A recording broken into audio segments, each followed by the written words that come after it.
balance it all, Okay, here we are. Who's going to be on first? That's the question, isn't it? Who's going to be on first? Who could it be? Who could it be? Who's it going to be? We've got some ducks in the background. That's like a toy duck, that. Yeah, it was like a proper characteristic one, wasn't it? Stephen Jones. Tracy, hi. Good evening, good evening. Good evening, Koo. Good evening, Marie. Good evening, Lynn. Welcome, welcome, Claire, Mags, hi. Great to see you all tonight. This is wonderful seeing you all coming in. Look at that. You're flying in now. Good evening, Rose, Anita. Amazing. Nicola, lovely to see you. Emma. Wonderful. Fiona, good evening. Sue, Brenda. Have you got anything? It's nothing rude, is it? No. No, I'm looking. Yeah, it's gonna have a look now. I've for anybody who can listen to us right now, I have allowed Ron to touch my phone, so anything could be going on. There's another cozy look. Welcome, welcome. Wanda, Darcy. Good evening, Patricia. Amazing. This is lovely. Look at you all coming in.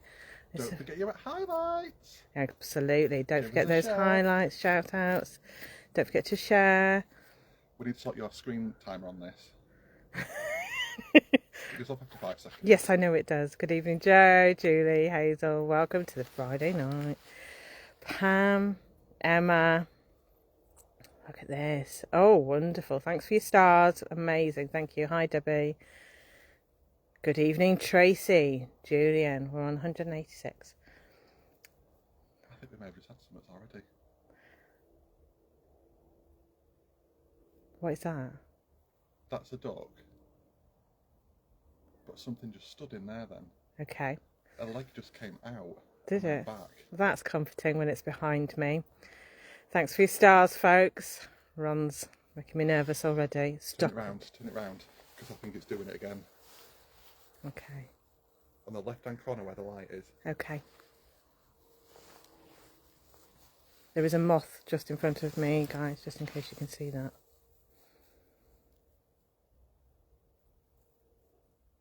How many are we on? 216. Right, let's go. Would you like to come over here? Ooh. Why don't you come over Oh, here? Would you? Location. Would you? Would you like to? Oh, some stars coming in, folks. Under highlights. Thank you for your highlights. Thank you for your stars. Okay. Ron. Right. Good evening, everybody, and welcome to Retford Ghost Hunters. It's Friday! Woo! Yay! What is the end to what has been a very, very stressful week? Very stressful week. But me and Kizzy, who is behind camera at the moment, it's just me and her tonight. So the spooky spookies better give us some attention. Now tonight is going to be a little bit different. So you may have noticed in the title, we are at what we call the Lost Chapel. That's doing me head in that. The Lost Chapel. But what we're going to do tonight is, obviously we do our techie bits, but our stunning Kizzy likes to do some very old-fashioned, very original. Yeah. What is that? Why does it keep having to be behind me? That's the way he does it. Well, that's the way he does it. Marvellous. Our Kizzy is going to be doing some very old experiments. So at certain points throughout the night, Kizzy will tell you what they are, what the origins are, and what we do with it, which I think is going to be really fabulous, especially because I've never really done them, and Kizzy's a very old pro. Rude. You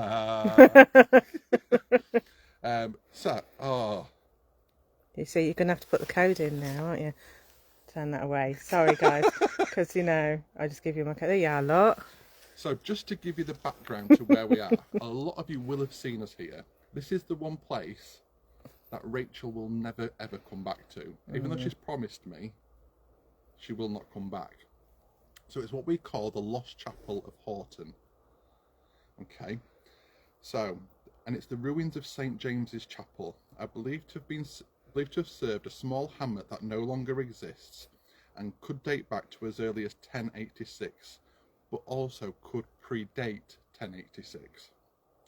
The first mention of it being in 1191, where it was listed as the Church of Saint Mary Rowan, until the 14th century. By the 20th century, what remained of the chapel was a transitional chancel arch and a 13th century north door. So this is the north door, I believe, although it looks like a window. And then the chancel arch would have been here. I think I was there, I think, on that side.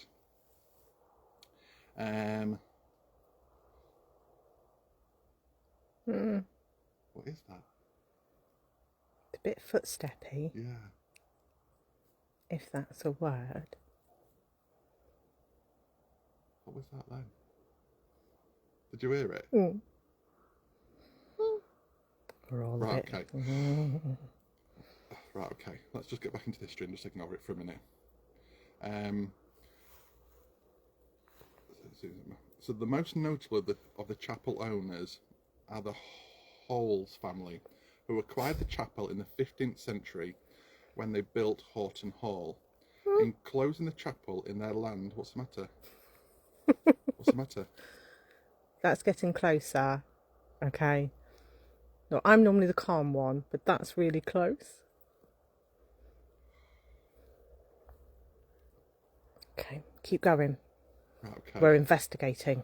That's what we're here for. So the Halls family acquired the chapel, and then in the 19th century when they built Horton Hall, enclosing the previously occupied land. At this time a mortuary chapel was also built to the north of the chancel. Upon his death, William Halls left enough wealth to maintain the chapel and to have a monument erected over his tomb in the mortuary chapel. However, his wishes were never fulfilled, and the chapel was left to deteriorate. The ownership has passed to John Halls, the Earl of Clare, who abandoned it completely in 1700 when he left for Newcastle. It was maintained by a vicar for a short time before parts of it were moved to Walesby Church, and at that point it was left to ruin completely into what we see today. So as for the surrounding area, the chapel is flanked by two rivers. That we know of. There were two drownings. One was one that was ruled an accident. I can't wait for new glasses on Wednesday. Ruled accident, and the other by suicide. It was also believed that a baby was found tied up in a bag and left to drown down the river, and may have been dumped from the area. Along with the unfortunate deaths in the water, there is also the history of another fatal accident. On October the 12th of 1943, a Vickers Wellington aeroplane crashed nearby due to the malfunction in the Hercules engine, taking the lives of both pilots and one of the crew's air gunners. Due to the fast actions of the control tower, the crew inputting a call out to the emergency services before the plane had even crashed, the rest of the crew were injured and survived. So there's a lot of history. You've got your history dating back to 10th century, probably before. You've got the history of the abandoned village, the history of the hall, the history of the rivers, the history of the plane crash, and some of the stuff that we've had in this place in the past is, we've got it on our TikTok page. There's Rachel's doing an EVP, and she's literally stood in this area here, and you can see this is in the background of her, and they're talking through, and she goes, right, now it's time to be quiet, we're going to do the EVP. And as she's saying it's time to be quiet, you hear a growl, and then in the background, very, very clearly, you hear someone say, "You be quiet." And it was our Trevor, before he was on the team, actually picked that up and sent it in as a screen recorder, and it's fantastic. But we've been here, and ooh, there was just a light then.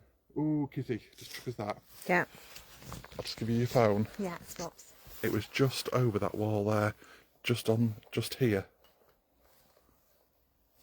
Let me just... Now there is the light in the background, but it was it was horizontal and it was white.